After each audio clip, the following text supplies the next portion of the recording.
Okay, testing.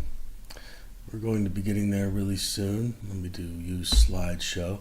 I'll be using the pointer from now on. Okay, now. Okay, we're starting in 5, 4, 3, 2, 1. Welcome. This is the presentation I'm going to give for Constitution Day. My name is Christian. Let me introduce myself. I've been in the military for 20 years. I was a civil engineer.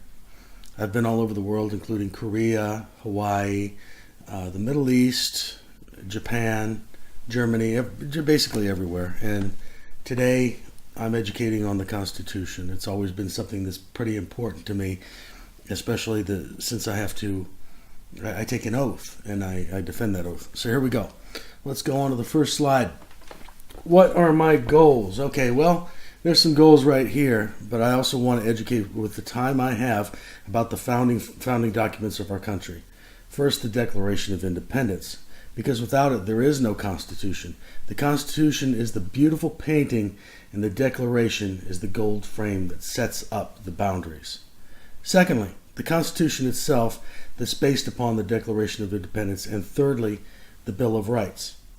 We need to go back in time to the root ideas of liberty that shaped our founders and framers' main ideas, such as Aristotle, Cicero, Sidney, Locke, and Montesquieu. To explain also the best way ever devised to keep centralized power limited so as not to encourage the rise of any dictatorship, such as separation of powers and natural rights. I'll go into those a great deal. Also, I want to explain what natural rights are and why they are so important and central to our structure is the best way to ensure true equality for everyone. Okay, now, here on this slide here, the last 4 things, these are some things that concern me, and it should concern you too. 1 in 3 Americans cannot name one branch of government. Only a quarter of Americans can name one branch. In 2011, 38% were able to name all 3. Now it's just 26% in 2018. It's declining really badly. 37% can't name any of the 5 protections under the First Amendment. This is a sad state. I'm going to hopefully try to fix some of that today. Okay, now I'm going to read this first part of the Declaration of Independence. I'm not going to go into the whole thing because it's just way too long, but I'll hit on some certain points in it. So here we are. And then I'm going to dissect a little bit of this right here so we can understand it a little bit better because it does frame the Constitution. Here we go. When in the course of human events it becomes necessary for one people to dissolve the political bands which have connected them with another, and to assume among the powers of the earth the separate and equal station to which the laws of nature and of nature's God entitle them. A decent respect to the opinions of mankind requires that they should declare the causes which impelled them to the separation. We hold these truths to be self-evident, that all men are created equal, that they are endowed by their Creator with certain unalienable rights, that among these are life, liberty, and the pursuit of happiness. Okay. Read it and describe political bands. Okay, what do we mean by dissolve the political bands which have connected them with another? That's the first part I read there. Well, we're talking about dissolving the current social compact of the time. This means that we knew our rights were being held without our consent. This also means that consent of the governed has been revoked. The social compact is an agreement between the governed and the government to have certain rights compromised in order to receive protection from that government. A good and reasonable explanation of this are speed limits. We have to relinquish our right to drive as we please. In exchange, we get a safer road for everyone else. John Locke from the Enlightenment period was also a major influence of the Fathers and Declaration of Independence. He said, "Civil government is the proper remedy for the inconveniences of the state of nature." Okay. Now, let's see. Bad examples are the 27 indictments. made against King George III that are listed one by one in the body of the rest of the Declaration. The part I don't have time to get to today. I don't have time to get to them all, but I encourage you to look at them. Some quick examples are making laws without our consent while still taxing us, making us house their soldiers in personal and private homes, refusal to secure the borders which resulted in the destruction of American life and property. Sidney once said, "People are justified in overthrowing a government that is depriving people of their liberty." He was executed for saying this and opposing the oppressive English government. So, let's see here. Okay, when in the course of human events it becomes necessary for one people to dissolve the political bands which have connected them with another, and to assume among the powers of the earth the separate and equal station to which the laws of nature and of nature's God entitle them. Laws of nature and of nature's God entitle them. This is your founding, the words that mean everything. It means simply that our rights do not come from Congress, do not come from some monarch, rich or court. They who want to control everyone. They come from God. We are born with them. Each and every one of us have the same set of natural laws that we must adhere to, and with the same protections as well. This is our individual nobility. That says that we do not live for another person's use. Government cannot be placed above the individual. Now, natural rights. What are the things, this is what John Locke said, what are the things that people always need and seek, no matter what they believe, no matter when or where they live? That's what a natural right is. He was a philosopher from 1685 to 1815. He said the founders all knew John Locke, and they wanted to desperately make his vision a reality. John Locke was even asked, where is this great place he imagines exists? He said, America. Well, finally we were able to make a government for ourselves, and we had the likes of Aristotle, Cicero, Sidney, Locke, and Montesquieu to draw from. No one has been able to do this before. It was only a vision a few great men shared through the centuries. Now, thankfully, we had a blank slate in which to try out these ideas that had been tested and proved in republics like Athens and Rome before democracies came and ruined them.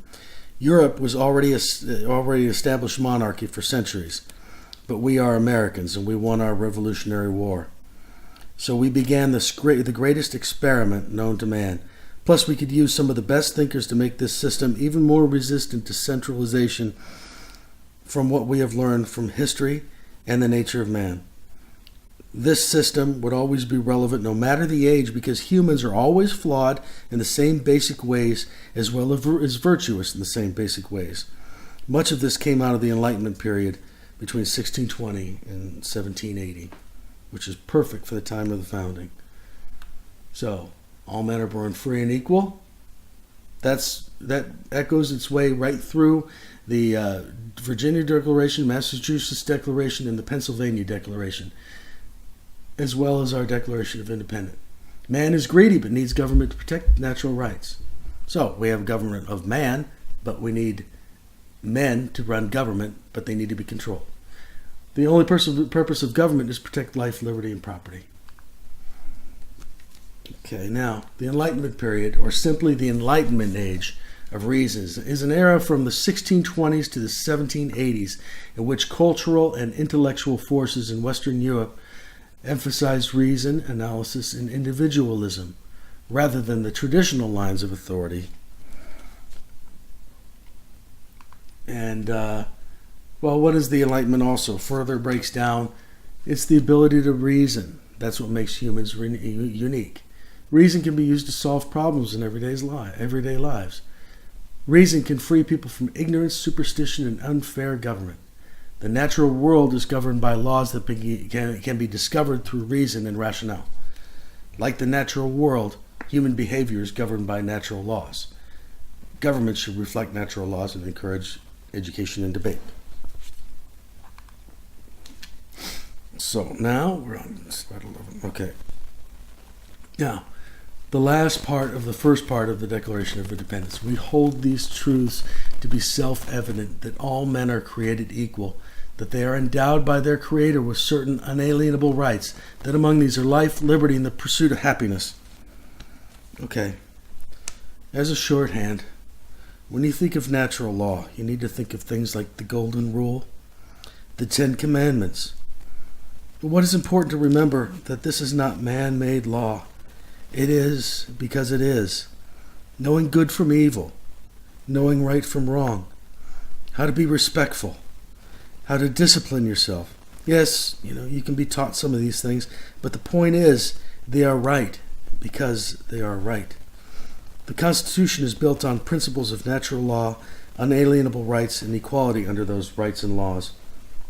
It also establishes a three-branch government with rules and mechanisms for checking each other's power, for each to prevent the other from getting too much power, so another monarchy or dictatorship doesn't rise up. It actually works quite well, and to this day, despite the injuries it has suffered since progressivism. Okay, now we have the striking similarities here between John Locke and Thomas Jefferson. This is proof that he has studied John Locke a great deal, because John Locke was Thomas Jefferson's Thomas Jefferson. Look at the parallels: natural rights, unalienable rights. He just changed the wording a little bit. Social contract is actually the consent of the governed. Life, liberty, and property turned into life, liberty, pursuit of happiness, because the pursuit of happiness absolutely involves property and the enjoyment thereof. Okay. Now, I have right here the Virginia Declaration of Rights. It came out before the Declaration of Independence, written by George Mason. And you can listen to the wording here, that all men are by nature equally free, independent, and have certain inherent rights, of which they can enter into a state of society they cannot, by any compact, deprive or divest their posterity, namely, the enjoyment of life and liberty, with the means of acquiring and possessing property, and pursuing and obtaining happiness and safety. Next one, the Pennsylvania Declaration of Rights by Benjamin Franklin, that all men are born equally free and independent, and have certain natural, inherent, and unalienable rights, amongst which are the enjoying and defending life and liberty, acquiring, possessing, and protecting property, and pursuing and obtaining happiness and safety. Last one, and I'm going to go over there many more, but there's only three that we need to do. The Massachusetts Declaration of Rights by Sam Adams and John Adams. All men are born free, equal, and have certain natural, essential, and unalienable rights, among which may be reckoned the right of enjoying and defending their lives and liberties, that of acquiring, possessing, protecting property, in fine, that of seeking and obtaining their safety and happiness.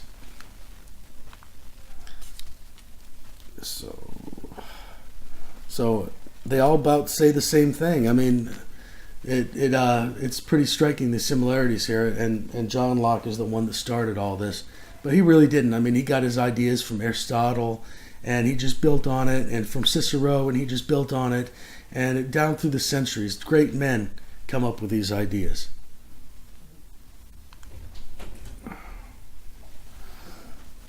Okay, the natural liberty of man is to be free from any superior power on earth, and not to be under the authority of man, but only to have the law of nature for his rule.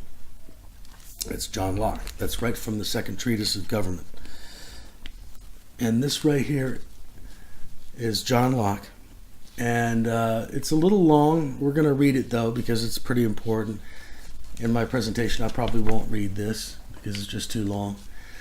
The state of nature has a law of nature to govern it, which obliges everyone, and reason, which is that law, teaches all mankind who will but consult it, that being all equal and independent, no one ought to harm another life, health, liberty, or possessions, for men, being all the workmanship of one omnipotent and infinitely wise Maker, all the servants of one sovereign Master, sent into the world by his order and about his business.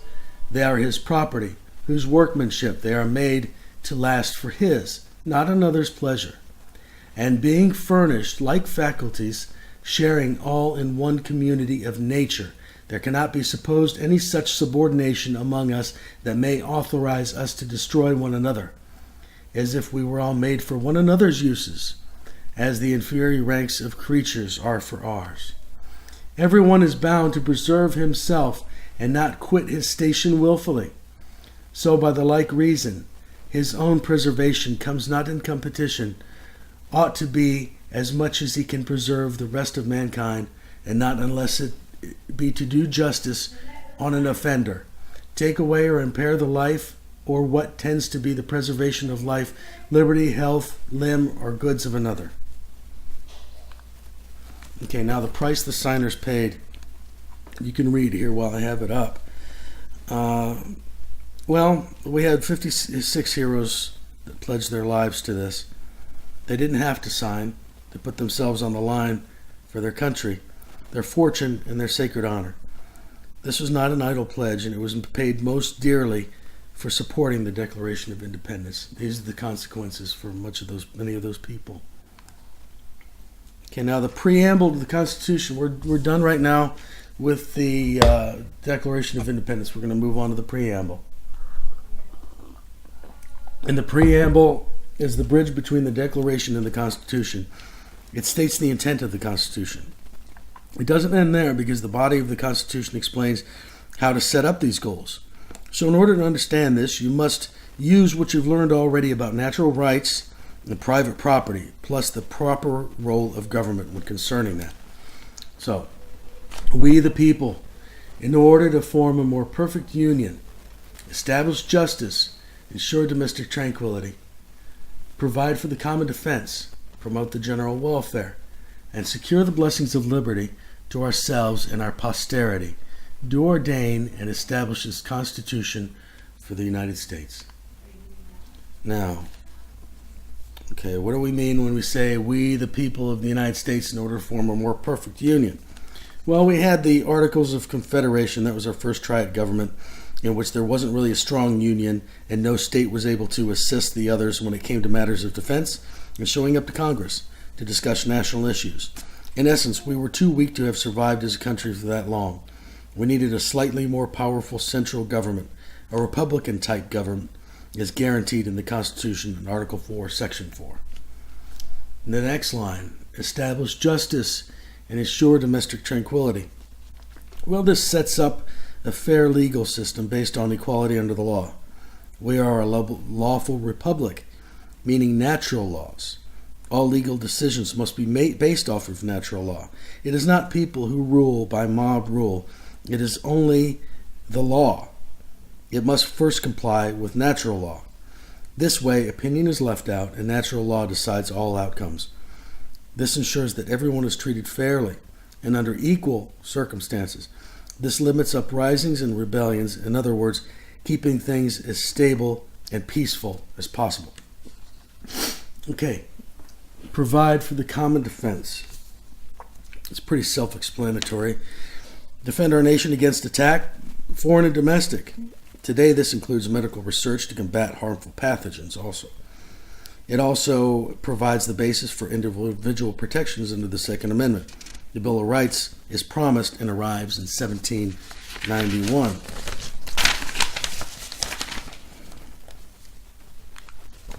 Okay. Wait a second, where'd that go? Oh, promote the general welfare. Here we go. No, this doesn't mean welfare programs. It's just to ensure that we are playing by the same rules, and provides for federalism, which is allowing states and locales to define themselves based on what their people want in that particular state. It makes it so that the federal government can't make decisions that affect all states. The government's powers are to be limited and defined. We don't want the federal government to make big sweeping policy changes that change how people in various states go about their lives. So it mandates limited government as long as natural laws are not broken. So this is federalism. Okay. And secure the blessings of liberty to ourselves and our posterity. That's pretty self-explanatory too. That's kind of what I'm doing today. I'm passing this on so that you guys know, because in the end, the Constitution is just a piece of paper if nobody understands it. And we'll run amok just like all the other countries do. But we have to know what's in here and know that it's here for our protection and not the government's. and we can use it to keep our freedom. So we have to be able to enrich our lives and in turn also enrich the lives of our children. To do that, we as individuals must pass on this document and its principles. 3,000 years since Aristotle of human experience will be lost and replaced with totalitarianism if we do not. Okay, now, do ordain and establish this Constitution for the United States of America? Well, it's just saying that the natural laws, they come from God, and it's ordained, which means it's pretty much passed and ready to go. Everybody's accepted it, after it's been ratified, of course. Now, I want to go through those, but I don't have time. Okay, now, I'm leading into the regular body of the Constitution now. We have Charles de Montesquieu. Now, just like John Locke, he's from the Enlightenment period also, and he wrote Spirit of the Laws in 1748. He was born between 1689 and 1755. He's another philosopher during the Enlightenment period who centered most of his attention on a republican form of government with 3 equal branches to have power to check on each other's power. In other words, stop bad things from happening. The few specific powers will be divided so there can't be a dictator. It's also designed so that decisions are made carefully and slowly. Nothing should be just rushed up to the top quickly or liberty will suffer. If power is concentrated into one person or one body of people, they don't have anyone to stop them. That's tyranny. This limits that greatly. So we have Articles 1, 2, and 3 in the Constitution. And we have, here's a visual right here, shows how the 3 branches of power, how they interact with each other. One cannot be completely independent without the other, so they all kind of work together. And they have different ways of getting appointed and elected and whatever. And there's another graphic on that. It's about the same thing. Take a look at that for a second. Okay, Article 1. We're beginning Article 1 right now. It starts with the setup of it. Basically, who's there, how it's divided up between Senate and House, the different qualifications. They're elected by us, these guys, the representatives are, to make laws and vote on our behalf. So we don't all have to show up in D.C. every day for a meeting and vote on laws. So we elect these people to go up on our behalf and do this. It is very important to get the right people up there. Our job is to make sure that they are following the U.S. Constitution and not wasting our tax money. Now, let's see. And the Senate, that is actually supposed to be, we have our state representatives, our district representatives, which is the House. That's done by population. This is from the Great Compromise. Then we have the Senate, which is 2 members per state, no matter how big that state is. So that gives each state the same power in the Senate, which is very important. And that's also how the Electoral College works. But the way it's supposed to work, according to the Constitution, is that the state legislatures are supposed to appoint these senators so that the state legislatures have power in the Senate. Now, it's been taken away by the 17th Amendment, and the people vote for them, which means nobody really controls the Senate.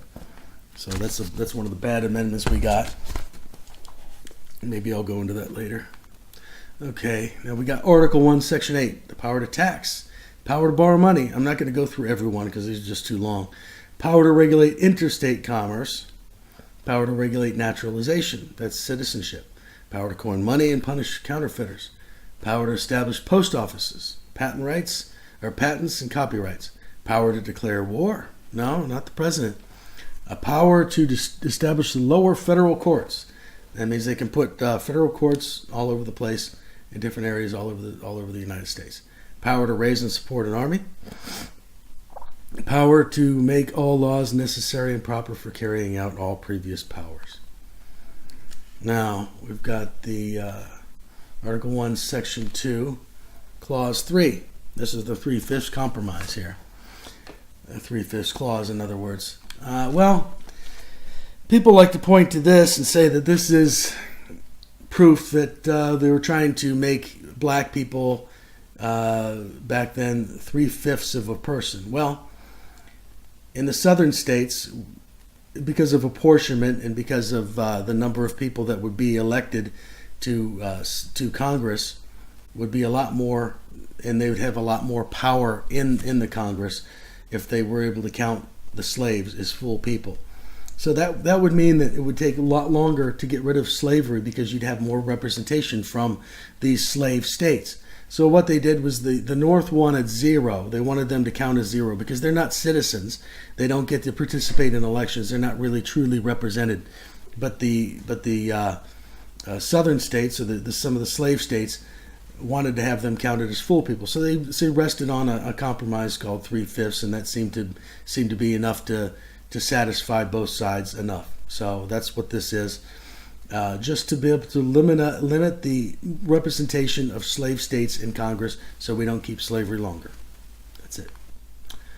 Okay, now we've got the treaty clause. Now, treaty clause that extends to, that's advice and consent. See, that works for appointing judges and political appointees inside the executive branch. And it also works for treaties, too. So that's 2/3 of the Senate must be approved by. That's any kind of agreement between the United States and another country. So we have some examples here, NATO and NAFTA. And, hearings take place to hear the arguments and decisions made after. This is a check on the court and the president. Okay, now, appointments. I just went over that. Non-legislative powers, advice, and consent. That's what Senate does. Now, the elastic clause, this is Congress has the power to pass laws that are necessary and proper. Well, there's two sides to this argument here. They're not really specific powers. They're just implied powers is what they are. And it just implies that the Congress can do whatever it wants as long as it sees that it's necessary and proper, which is kind of dangerous if you think about it. And there's two schools of thought here. Jefferson thought it was going to be a path for potential abuse, and Hamilton saw it as a way to get things done quickly when needed. I guess you can see both sides, but the problem is, who decides what is necessary and proper? You can basically say it's necessary and proper about anything. Madison basically said in order to keep his power from being abused, that we the people must make careful decision about who gets this power. This is where we'll start hearing from anti-federalists about needing a Bill of Rights to protect us against this clause. So, I'm not a fan of this clause. Let's go on. So, it led to things like the draft, bank censorship, federal bank, and a massive federal bureaucracy. In other words, we have to elect more principled people, but with the way we're getting our information, it gets very hard to get the right information. Article 1 continued here. We've got so many of these specific powers here. They just go on and on. You see how much responsibility the Congress actually has. Okay, they banned the prohibition of slave importation between 1808. But they were taxed at a high rate, so they're already trying to get rid of slavery here. They made it really hard to get slaves in because they made it expensive, and they said that at 1808, that's it. We're not getting any more people in the slave trade, and they actually passed that in 1808 to where there's no more. The Atlantic slave trade is done. Okay, we're not allowed to show favoritism to one state's port over another. No money withdrawn from the treasury except by lawful appropriations. And it just goes on. We got a lot of them here. Article 2. Now, this is the executive branch. In other words, the president. So it gives the executive powers to the president. It includes appointing judges. Of course, appointing a judge means they need to be approved by the Senate. Prosecuting federal crimes, which means he's supposed to execute the law. That's why it's called the executive branch. Election, impeachment, State of the Union. Okay, now terms for him and qualifications for him or her, whoever happens to be president. Length of term, 4 years. Number of terms, 2 now. That's added in because of the 20th Amendment. got to be 35. You got to be a natural-born citizen. You must be in the U.S. resident for 14 years, which means you could be born. You have to be born as a natural citizen, but you have to only reside here for 14 years because you can live somewhere else. Elected by the Electoral College, which is pretty much like the Great Compromise. Each state gets 2 votes, no matter how big or small it is. And each state's number of representatives, which comes right from the population, make up the rest of the number. So it's a compromise between population and the state. So that's what it is. The oath of office is right there. It's called the executive branch because it executes or enforces the laws that Congress creates. And same as the state governor, except over the entire country. Okay. Now, who are in the executive branch? Well, you got all these departments and agencies now. There's let's see. We got the DOD, Treasury, FBI. These agencies are created by Congress and placed under the control of the president while Congress retains oversight. So Congress must be able to look into what these guys are doing to make sure they're doing it by the law. And then if they aren't, then the president can do something about it. All right. Now the next one, you can easily see it's become the largest branch in the federal government now. This is a lot because of that elastic clause I just told you about. It's become the largest branch and has more than 4 million people and hundreds of massive agencies, or 4 million people and hundreds of massive agencies and departments. Mostly a result of the public letting this happen and being misled by their representatives and the press. Article 2 continued. We've got Vice President duties. Okay, this is what he does. He's the tiebreaker vote. He's the President of the Senate. The tiebreaker vote in the Senate. If it's 50-50, then he gives the deciding vote. Travels around the world, spreading Americanism. He's the top advisor to him. And that's about it. Doesn't really have too much power. Now, presidential powers. Now, veto. You can call Congress to a special session. Commander-in-Chief of Armed Forces. Make treaties that must be approved by Congress. Appoint heads to executive departments that must be approved by Congress. And pardon federal crimes. I'll show you slide 45. There's just more of it there. So you can look at it in a different way. And then we've got this one here. This is just shows a little bit how the checks and balances work here. So, the executive branch can propose a law, but only the legislative branch can make a law. And if they have enough votes, they can override a veto.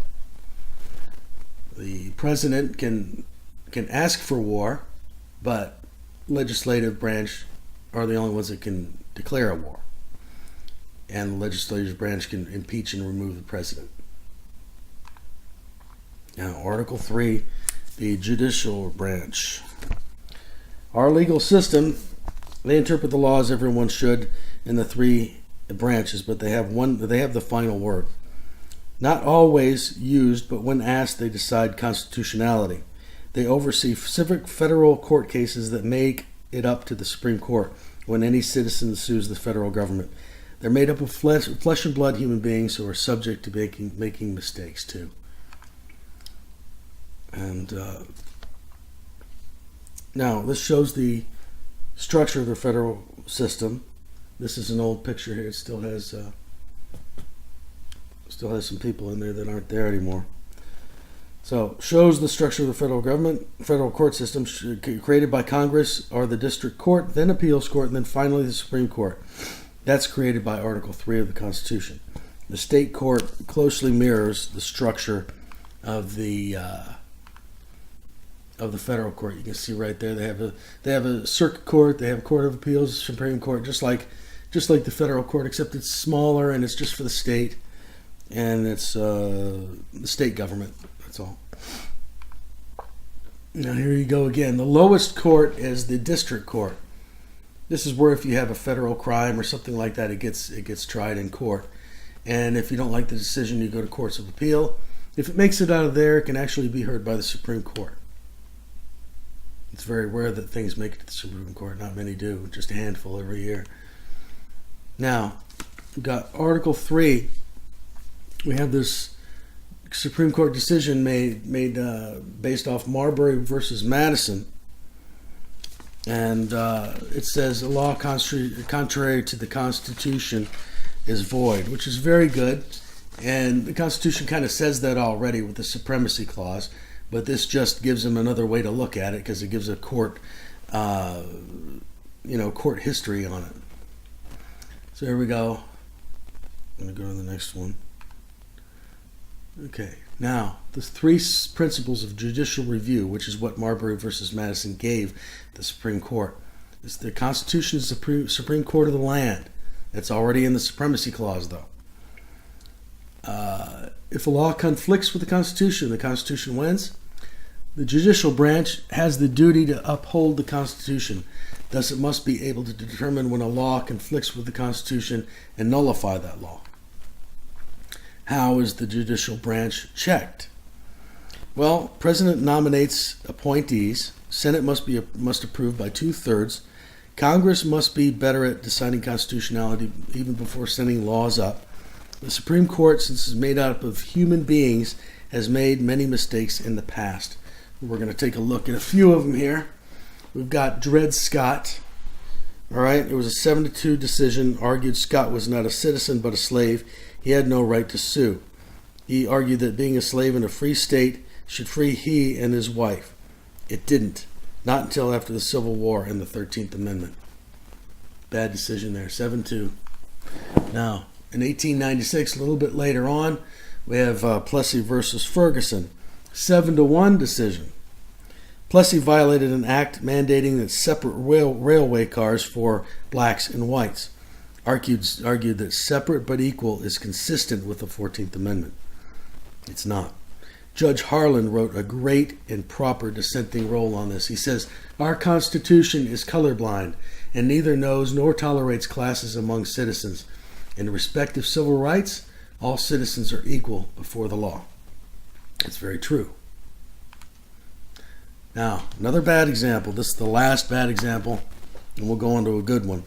1944, Korematsu decision, which was 6-3, another staggering decision. Argued for the internment of Japanese Americans and Americans of Japanese descent to be removed to concentration camps because they were feared potential spies. Korematsu did not report to transport and was arrested and managed to get a trial. He still lost at the Supreme Court level. Now, a good decision. Finally, something good. 1954. You see things are starting to turn around now as far as racism goes. Brown versus Board of Education. It was a unanimous decision. It outlawed public school segregation. This little girl, Linda Brown, had a very dangerous walk past train yards on the way to school and passed a perfectly good school on the way that she could go to, but she wasn't allowed because it was a white school. She wanted to go there and she went to court and she won. So they ended school segregation, at least there. Good decision. Now, Article 4 is the next article in the Constitution of how the states should get along with each other. Well, all states should enjoy American privileges. Congress can add new states who desire to be a part of our social compact. Republican form of government is guaranteed here.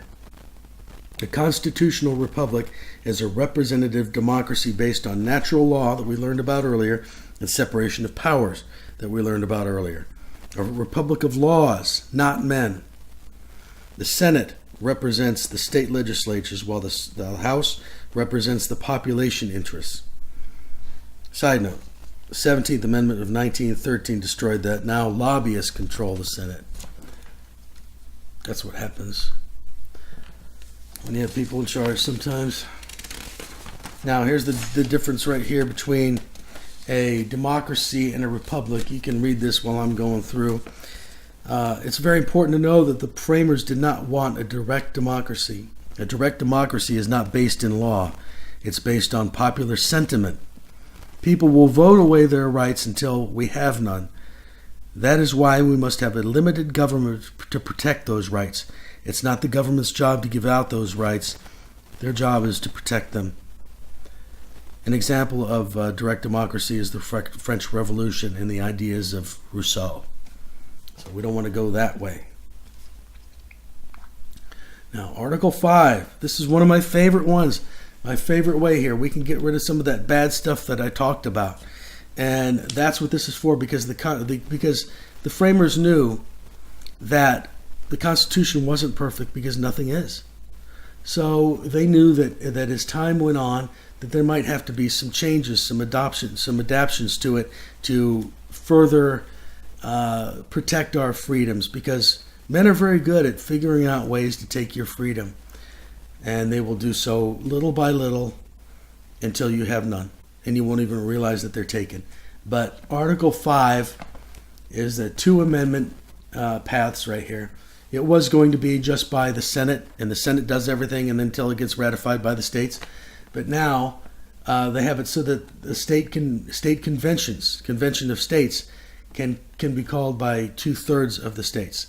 So they can go out and propose amendments. It could either be by 2/3 of the members of House and Senate, or 2/3 of the states that get together, independent of Congress. They don't even have to mess with Congress, and propose their own amendments, as long as they agree on the wording and how these amendments are supposed to work and everything like that. Then they will then go to Congress and say, call a convention of states, and what they will do is they will send these amendments up to the states immediately for ratification.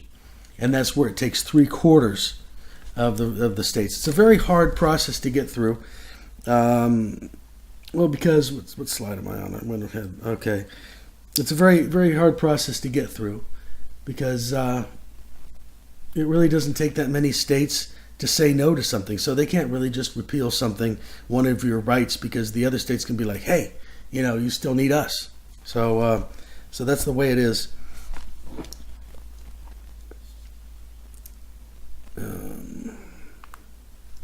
So how many states are going to be needed here? So to propose amendment, 2/3 or 33 states can pass amendment proposal. It only takes 18 to deny. This is just the proposal part. So if we don't think there are 18 states out there that's going to stop something bad from happening, we got a problem. But right now, I know we have at least that many that will say no to something, and as many that will say yes to. So it's called Convention of States, not a convention, not a constitutional convention. To ratify, which is the other end, the last part, it only takes 13 to deny, so it's a very stringent process. And we can fix most of those things I've talked about so far. We can restrict this elastic clause.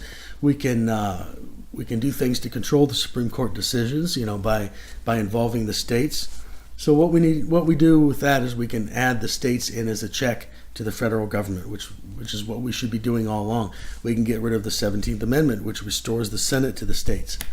Things like that. All those things are really good, and we can do them. And term limits too. So we got Article 6 now. Article 6 is the Supremacy Clause. We talked about a little about that in Marbury versus Madison. Well, it's right here. You didn't even need to go through that court precedent. We already have this. So the Constitution is the only law that is supreme.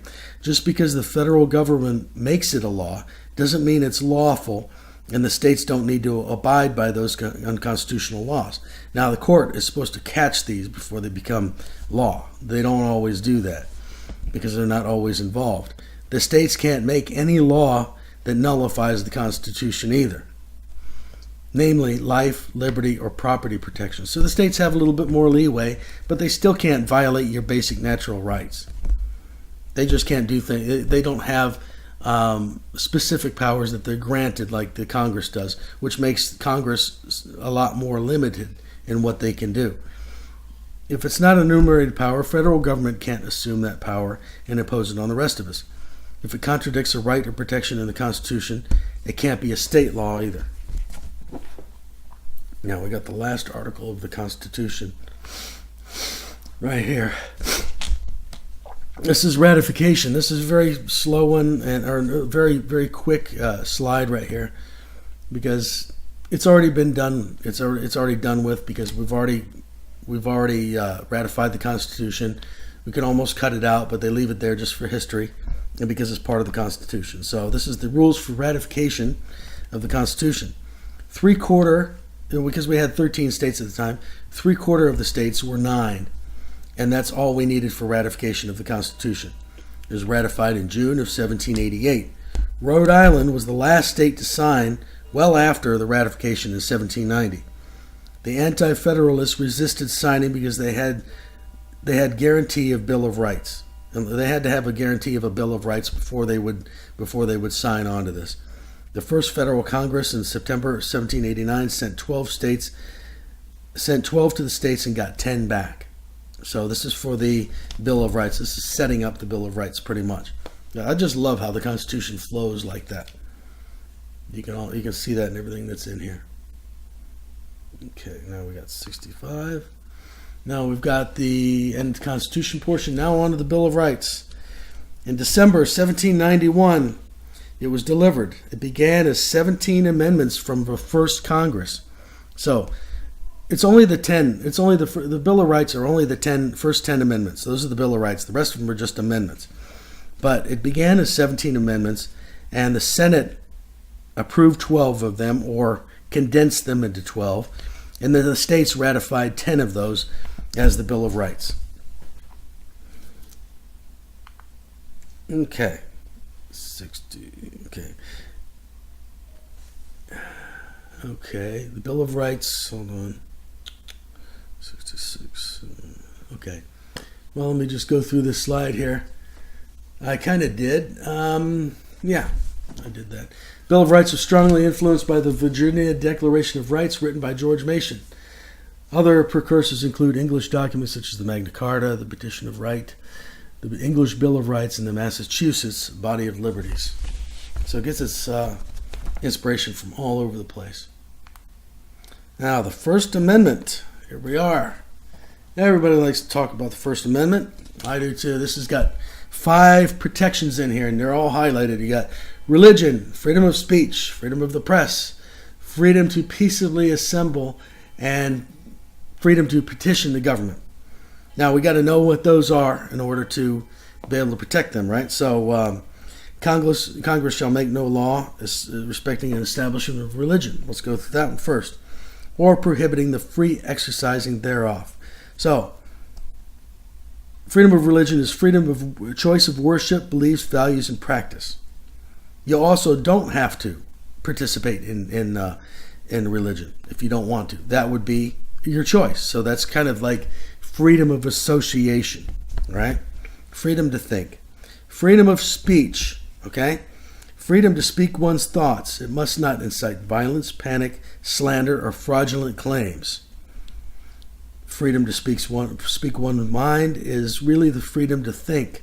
You can't think and have a thoughtful debate if you cannot speak what's on your mind. So you must think about that. Now, freedom of the press. That's the next one. It's to report or inform the public on day-to-day news and what's going on in government. It must be factual because that would fall into slander or fraudulent claims under freedom of speech. So it's kind of like freedom of speech, but it's an extension of that. It's to hold the government accountable. That's what it's for, to keep the people informed. Right to assembly. It's the right to form groups, town halls, etc., mostly for the purpose of distributing information and gathering ideas to improve American life. Usually a representative is chosen to present those ideas to our government. Those are the lobbyists.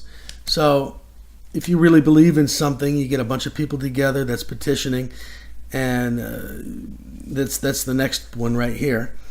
Coalition building, and that's how you assemble. That's how you build coalitions. Is you can't assemble without petitioning, pretty much. And that gives people the power to elect a representative of their own that doesn't have anything to do with the government, but a representative to go speak on their behalf, to say, hey, this is how many people are with me on this, and it's really in your guys' best interest to come with me on this because of all the support I have. And they will look at it, and as long as it's in line with the Constitution and everything, they will more than likely consent to to any demands, which is good. That's our power. So these rights and others cannot be taken by the government. However, private citizens may forbid these freedoms on their own property and may choose not to enjoy these freedoms. That's also the freedom of association, which is an implied freedom inside these others. Okay. Now we've got there you go. Put that up. Now the Second Amendment. First part, a well-regulated militia being necessary to the security of a free state, comma, the right of the people to keep and bear arms shall not be infringed. Okay, we'll talk about the first part first. That's the well-regulated militia being necessary to the security of a free state, comma. This is actually in a very important part. It talks about the militia, and the militia being basically the people. And here's some quotes that are dealing with that right here. You got James Madison said, "A well-regulated militia composed of the body of the people trained to arms is the best and most natural defense of a free country." Alexander Hamilton wrote that a militia is the only substitute that can be devised for a standing army and the best possible security against it. That's from Federalist 29.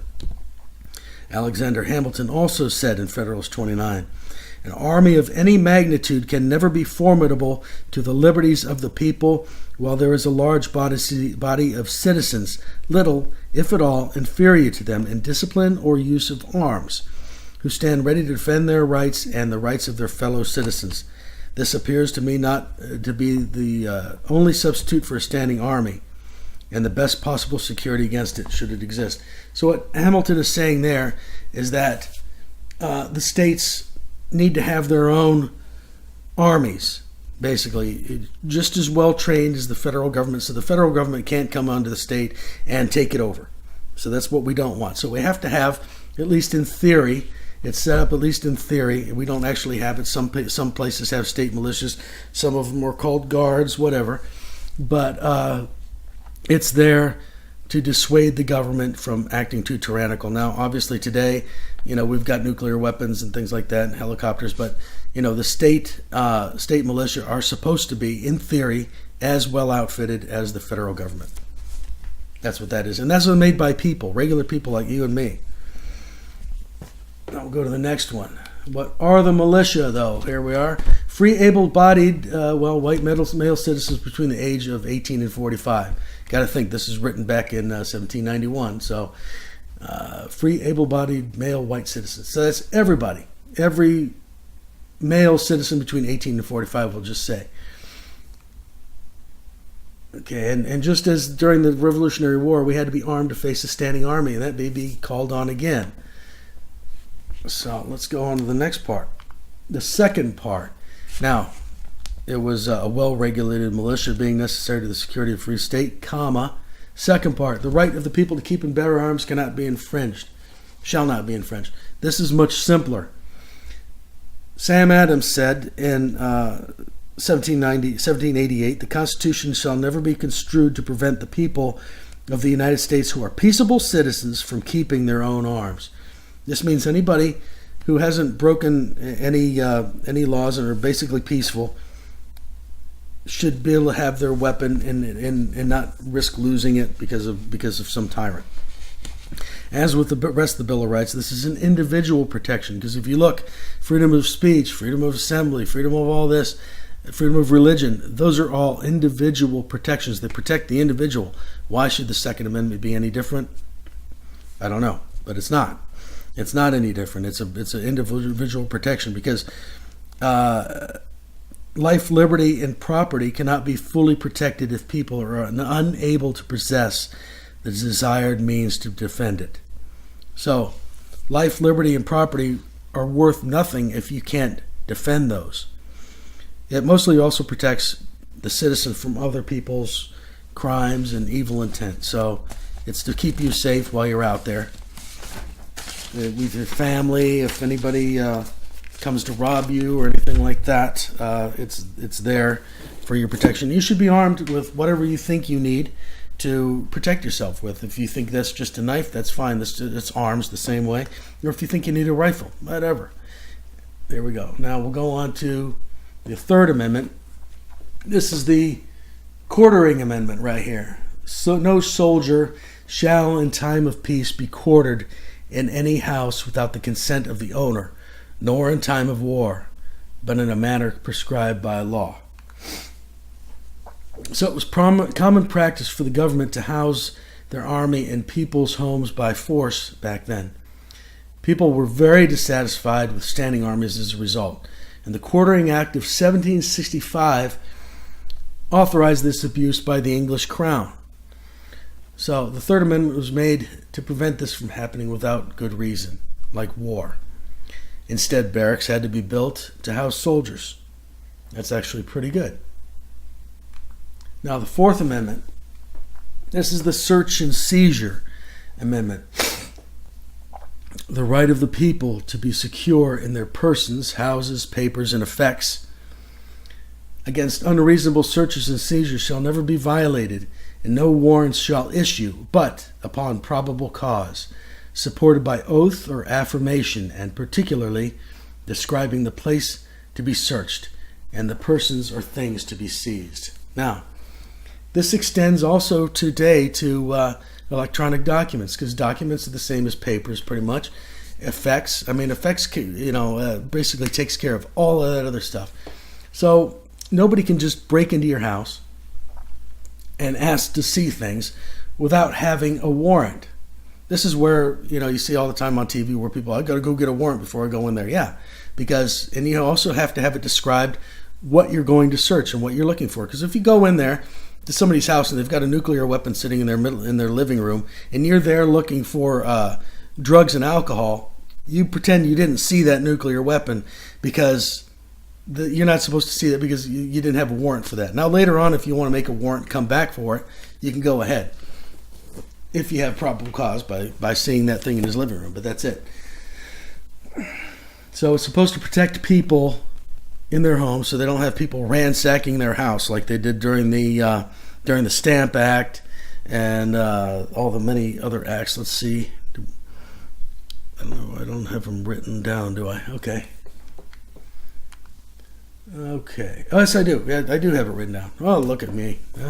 The writs of assistance gave authorization to soldiers to search on any cause they saw fit and had no time limit. James Otis is a hero in this, and he fought this in Boston court and lost. The only reason we know about this was because John Adams was part of the audience there, and he saw it and he wrote about it. He described it. John Adams described it as the spark that led to the revolution. Now, general warrants gave soldiers authorization to go after political enemies. Now, that kind of sounds familiar, doesn't it? Okay, the Fifth Amendment now. Okay, no person shall be held to answer for a capital or otherwise infamous crime unless on presentment or indictment of a grand jury, except in cases arising in the land or naval forces or in the militia, when in actual service in time of war or public danger. Nor shall any person be subject for the same offense to be twice put in jeopardy of life or limb, nor shall be compelled in any criminal case to be a witness against himself, nor be deprived of life, liberty, or property without due process of law, nor shall private property be taken for public use without just compensation. That was chopped off at the end. So, the Fifth Amendment, let's go into that a little more. No one can be put on trial for a serious crime unless a grand jury decide first that there's enough proof or evidence that the trial is needed. If there is enough evidence, an indictment is then issued, which means that the person who is charged with the crime can be put on trial for that crime. If you're in the military, you can if during a national emergency. There's always exceptions for that. Double jeopardy, which means twice put in jeopardy, meaning you can't be put on trial twice for the same offense if you're found innocent in the other. No one is required to be a witness against itself. This is where everybody gets, I plead the fifth. I'm not going to be a witness against myself. No life, liberty, or property can be deprived from a citizen without due process of law. That's pretty good right there, because that means that No one can take your natural rights without prosecuting you the right way, without describing what the charges are, without putting you through, this grand jury. No, nobody can do that to you without good reason. Takings clause. And we will explain what the rest of it is, like jury and everything else in these next amendments. Excuse me. The takings clause. If property is taken for the purposes of public use, like eminent domain, it must be compensated based on the value of that property. Now, the Sixth Amendment.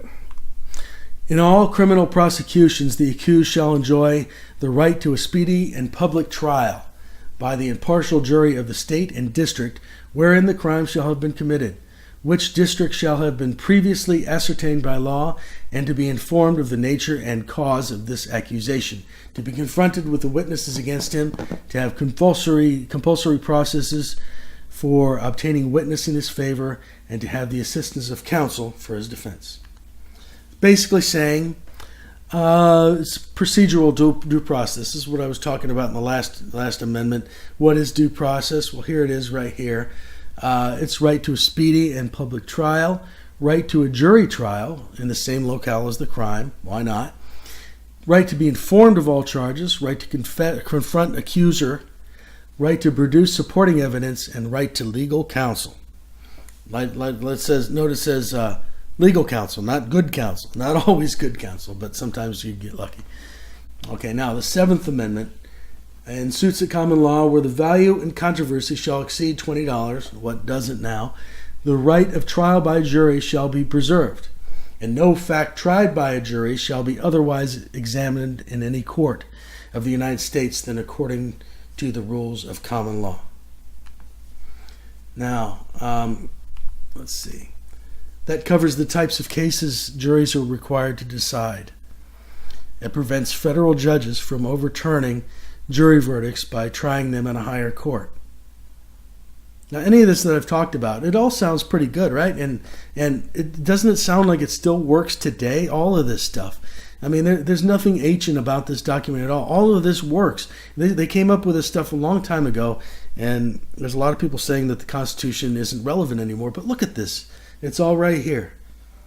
Everything is good in here. I just love everything about this thing. Now, the Eighth Amendment. This is excessive bail shall not be required, nor excessive fines imposed, nor cruel and unusual punishments inflicted. Which basically means you can't make it impossible on the person who's being detained. They haven't had their crime yet. Nothing's happened. They just put on bail here. Okay, it came from George Mason, his Virginia Declaration of Rights in 1776. It prevents barbaric or 12th century type Spanish Inquisition punishments. Excessive bail means that the person must be able to pay the bail. It would be still a hardship, but it wouldn't be impossible to make bail here. Now, the Ninth Amendment. The enumeration in the Constitution of certain rights shall not be construed to deny or disparage others retained by the people. This basically enshrines the Declaration of Independence. It says that the First Amendments are not going to cover all the rights of the people, only that it's impossible to list all of them. We're not going to get them all. It's saying we're tried our best, but we're not going to get all the laws in here. So it's just saying the enumeration of the Constitution of certain rights shall not be construed to deny or disparage others retained by the people. Others retained by the people are these other ones here that they haven't been able to list. This amendment enshrined our Declaration of Independence. It speaks of God-given unalienable rights, natural law, and true equality under the law. Basically anything that covers protection of life, liberty, and property. And if you're inventive, you can come up with lists and lists and lists, and that's what people do all day long. They make laws to protect life, liberty, and property. Now, the 10th Amendment. The powers not delegated to the United States by the Constitution nor provided to it by the states are reserved to the states respectively or to the people. That's a pretty complicated amendment too, but all that really is just preserves federalism, because the states can go ahead and make their laws if they don't conflict with the Constitution. It's basically a carry on of the supremacy clause I talked earlier, but they really want to drive this point home. says that unless there's a delegated power expressed by the Constitution onto a branch of government, and there is nothing in the Bill of Rights in the Constitution that forbids it, then a state can make a law on what the people in that state wish to do. In other words, it adds nothing new and takes nothing away from the Constitution. It's constitutionally neutral. The point is, states can go ahead and be their own state. What's great about living in a state if it's not what you want to live in? So the point is, if a state wants to try out a policy or program, they should be able to do it without a national policy to do it for them. Sometimes policies are disastrous, and if they are nationalized, then they are harder to revoke and affect more people in a negative way. So that means that if a state wants to try out a policy that might be questionable to the rest of the country, they can go ahead and do it. As long as it's not violating life, liberty, or property, they can do it. And it makes that state, in a way, unique. Things that are covered by this are like minimum wage, marriage, established local governments, setting up schools, regulating state commerce, licensing, local elections, maintaining roads and bridges. How they do that is totally up to the state. Police and emergency response, regulate the property use and all that. So you can make your state as great as you want or as bad as you want. And if it becomes unbearable, you just pick up your stuff and move to a state that has retains the freedoms that you like or the policies that you like. That's what's great about it. Intended to also restrict the size of the federal government and empower state governments. Yes, because you don't want to have national policies for everything. You want to have state governments come up with them, first of all, to find out if they work. And second of all, because if it's not a delegated power by the Constitution, then federal government cannot do it, but that doesn't mean the states can't. So the states actually do have more power and more leeway. It's a let us do us and let you do you mentality. It makes states unique and attractive in many different ways. And that is the end of my program. And I hope you enjoyed it. And I hope that, I really hope that by giving this and talking about natural law and the three branches of government, the checks and balances, all of that, to try to keep the government small and to keep it out of your lives and to let you go ahead and do your daily life without interference from government. This is the reason why we have the Constitution, and this is why our country is different from anybody else's. And anybody who wants to become like another country over in Europe, they really need to, if they want to, look at their policies and look at how their people actually are compared to ours. And you'll find out that we have the greatest opportunities here. We're not perfect. There is no perfect system, but it's the most wise system there is because it gives the people, it breaks down power down to the individual. It takes it away from centralized power so one person can't make all the decisions because there's no angel among us. There's no perfect person. So if somebody wants to go a bad way, it's just going to destroy that person's life. It's not going to destroy the rest of our life, but under a dictatorship, it destroys lives. And we have voluntary transactions, which is in the form of capitalism or the free market, which actually works quite well. And all the other mechanisms to keep government power away, keep government smaller, keep government power small, actually works quite well. We're actually no country is perfect, no government is perfect, but we are at least the least murderous country ever devised. And it's been proven to work through the years. And this document, as old as it is, it still applies to even the most modern person because people haven't changed. People are still the same. We're still apes. And it's just a great thing it's just a great thing, really. I love the Constitution. No, end show.